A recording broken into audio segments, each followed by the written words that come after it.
O grupo cai de cabeça em um encontro com uma enorme criatura, planta carnívora que tá tentando almoçar os aventureiros. Tava muito tranquilo até agora essa viagem, mas é claro que não ia terminar assim. A gente vai ter um encontro sinistro, um combate logo no início do episódio. Olá pessoal, Gruntar aqui trazendo pra você mais de 30 anos de experiência jogando RPG, e você vai acompanhar com a gente nesse vídeo o resumo do Critical Role, episódio número 18 da terceira campanha. Critical Role é a campanha de RPG mais famosa do mundo e aqui você fica sabendo tudo o que aconteceu por lá. Eu vou resumir pra você os acontecimentos mais importantes desse combate. É claro que não dá pra passar round por round ou cada ação que os jogadores fizeram. E lá no final do vídeo eu tenho umas considerações sobre esse monstro que o Matt colocou, sobre o papo que ele teve com os jogadores, desse monstro ter ação lendária. Mesmo os jogadores estão no nível 5, já enfrenta monstro lendário. E como eu falei pra vocês, o grupo é tragado direto pra dentro do combate, eles foram atraídos, e é uma criatura planta gigante que tem uns poderes interessantes, mas o principal deles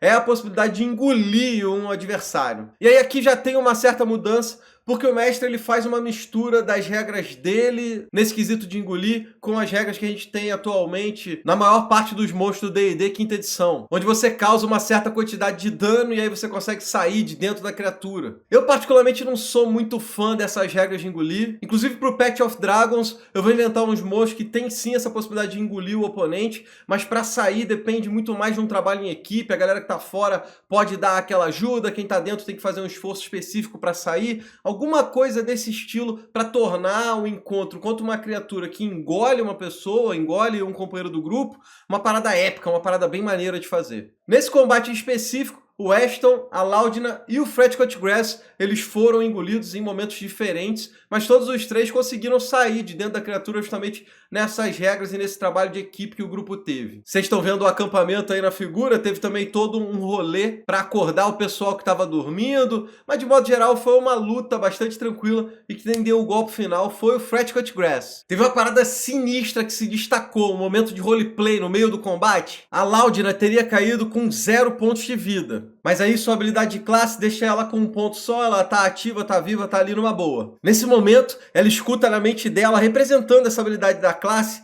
a voz da sua patrona. É a Delilah, aquela vilã sinistra. A gente fala um pouco dela lá no episódio número 6 desses resumos aqui do Critical Role, vou deixar a descrição aqui embaixo no vídeo. E aí ela fala o seguinte: ainda tem muito a ser feito. Ou seja, Laudna, não morre aí não, que eu tenho uns planos pra você. Eu acho que isso é uma fala normal, relativamente genérica pro mestre fazer um roleplay de habilidade assim. Só que isso é muito maneiro, dá um tempero muito legal. E sendo quem é, sendo a Delilah, a gente meio que sabe que isso vai dar merda. Eu acho que ainda tem muita história pra rolar aí. Essa patrona pode dar um trabalho danado, pode ser um arco inteiro da campanha. Imagina só a Delilah de volta no mundo. Ou pior, ela tá trabalhando pra trazer Vecna de volta, mas Vecna morreu?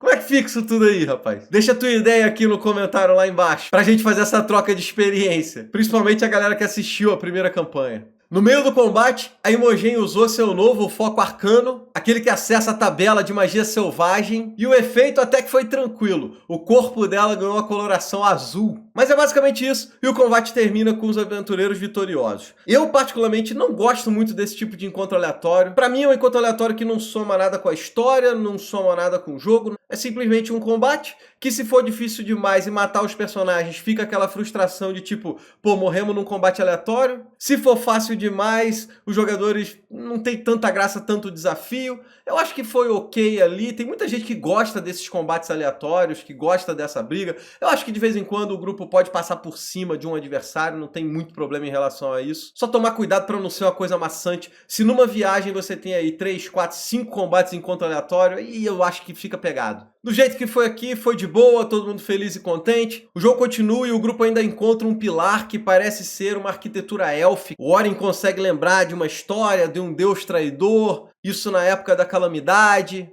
Teve um desastre de proporções gigantescas. É o mestre, o Matt, no caso, dando um pouquinho de informação de lore, de conhecimento do mundo que ele criou junto com os jogadores. Antes de chegar na cidade, o grupo ainda encontra num acampamento um grupo de pessoas. Matt descreve cada um deles detalhadamente, e eles parecem um grupo de aventureiros que também está indo para a cidade. Seu líder é o Draconato chamado Hutchin, e na hora que estava rolando a cena, eu pensei que podia vir o grupo rival que vai fazer a incursão lá no museu também. Inclusive tem outro detalhe em relação a isso, se liga. Recentemente, o Critical Role lançou um livro de D&D, quinta edição, oficial, lá pela Wizard, chamado Call of the Netherdeep. É uma campanha, um livro de campanha localizado em Exandria, o mundo do Critical Role. E por que eu tô falando desse livro nesse momento? Porque nele tem uma mecânica especial diferente de rivais que vão crescendo dentro da campanha junto com os jogadores. É como se o grupo de aventureiros tivesse um grupo rival. E nessa pegada toda de fazer essa incursão, eu tenho quase certeza que o Matt vai usar parte dessa ideia ou parte dessas regras para confrontar a Bell's Hells, né, o grupo, nessa incursão do museu. Me diz aí, você gostaria de um review desse livro? Diz aqui no comentário para saber se vale a pena o material ou não. Se tiver interesse da galera, eu posso fazer um review dessa aventura. Eu tenho ela aqui no D&D Beyond, então é relativamente fácil, só encaixar na agenda. Diz aí no comentário. E pronto, chega de viagem, o grupo finalmente chega na cidade. E depois de trocar uma breve ideia com os guardas que estão na muralha, no portão, eles ganham acesso, um pouco de informação, guardam os cavalos e vão direto para a taverna. Ela se chama Soden Grange. Seu dono é um halfling chamado Dobby Kingsman, e depois de um pouco de conversa com eles descobrem que talvez o museu não seja grande coisa assim. Seu dono é uma pessoa excêntrica chamado Evon Heitroga. Eles já sabiam desse nome, mas é sempre bom confirmar as coisas, né? Eles também ficam sabendo onde é a propriedade do Stanny, sendo esse um local importante para a investigação do Orin e da Imogen. Lembrando que nessa viagem eles podem matar 2, 3 coelhos com uma machadada só. É a missão do Ashington, é a investigação da Imogen e do Orin. Tá tudo nesse mesmo lugar e esse Stanny pode ajudar muito nisso. Os jogadores vão até o museu e se apresentam pro Evon, que parece ser uma figuraça, bicho. Ele não permite que o grupo olhe o museu, visite o museu antes de fazer a incursão. Ele fala que, já que eles estão para isso, eles têm que fazer isso às escuras.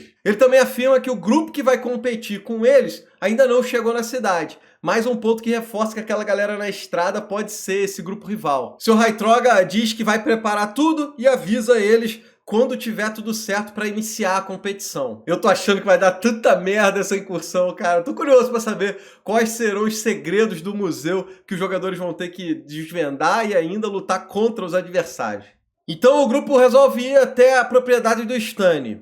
Ele é um senhor já da raça Unia, que são pessoas que têm misturas de traços élficos e orques. Atencioso desse jeito, ele recebe o grupo bem, convidando eles para entrar, para eles se conhecerem melhor. E é justamente nesse momento que eu vou pedir você para dar aquele like no vídeo. Você chegou até aqui, espero que você tenha curtido o conteúdo. Deixa aquele like maroto, custa nada para você, vale muito para mim. O episódio terminou aí, mas eu queria comentar 2 coisas importantes sobre o combate. A criatura planta que eles enfrentaram tinha ações lendárias dentro do repertório dela. E os jogadores ficaram todos bolados, falando que estavam enfrentando um monstro sinistro, eles eram só nível 5 e tal. E aí o Matt explica que essas ações lendárias não significam necessariamente que o monstro é muito forte, que ele é lendário, que ele é mítico, nada disso. Mas que ele, dentro das regras, precisa desse tipo de recurso para equiparar a economia de ações e deixar esse monstro equivalente para lutar contra um grupo de aventureiros com 7 pessoas.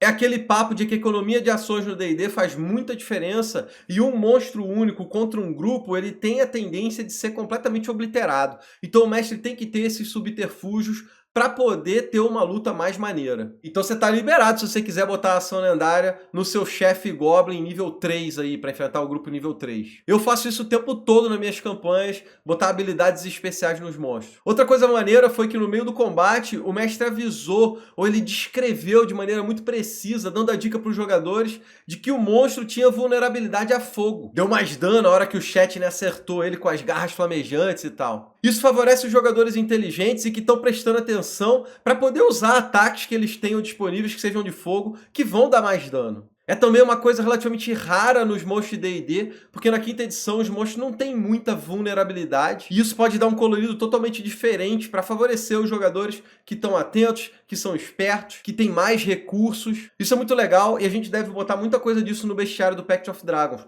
Monstros que tenham vulnerabilidades que podem ser exploradas pelos jogadores. Se você gosta desses resumos, do conteúdo, das mesas, vou deixar o link aqui em cima para você dar uma olhada no nosso Catarse. É a plataforma de financiamento coletivo que a gente usa para manter vivo o sonho de trabalhar com internet, RPG, narração, stream, essa parada toda aqui. E se você puder apoiar, é só clicar aqui em cima e dar aquela moral absurda. Aqui do lado, no final do vídeo, eu vou deixar o linkzão para você ver a notícia que eu deixei sobre os novos lançamentos do Dungeons & Dragons. Tem 2 cenários clássicos que vão ser lançados, Spelljammer e Dragonlance. Clica no vídeo aí para poder conferir. E com isso, vídeo um pouquinho mais curto, o jogo foi meia boca nesse sentido, muito combate e a galera chegou na cidade. Eu vou ficando por aqui e deixo com vocês o meu grande abraço. Valeu, galera!